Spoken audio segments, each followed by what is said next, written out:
These traders coming in and mixing with their people and all that, they must have been concerned. They were concerned, but the cabal took it as looking at it from the long game.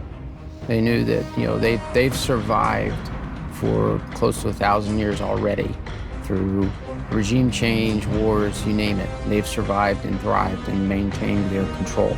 So they were looking at it from the long game.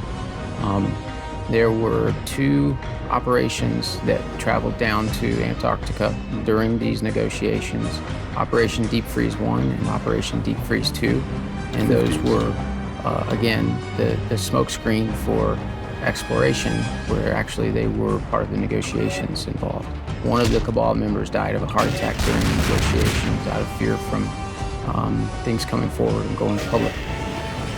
So they ended up with these positions with a permanent seat in government. They ended up with upwards of 150 to 200,000 people to be delivered where and when they wanted. And where did these people go? These people turned into the factory workers, non-desirable jobs that their society didn't want to have.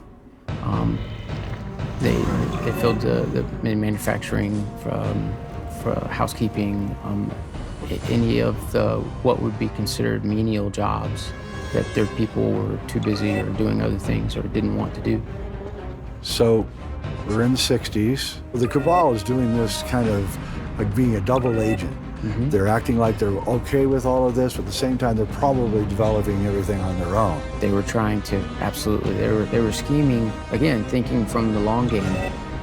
They knew that there was nothing that they could do at that point, and the thought of this information going public was not palatable to them. So the only alternative they had was destruction or to go along with it. So what they did was they couldn't do anything immediately because the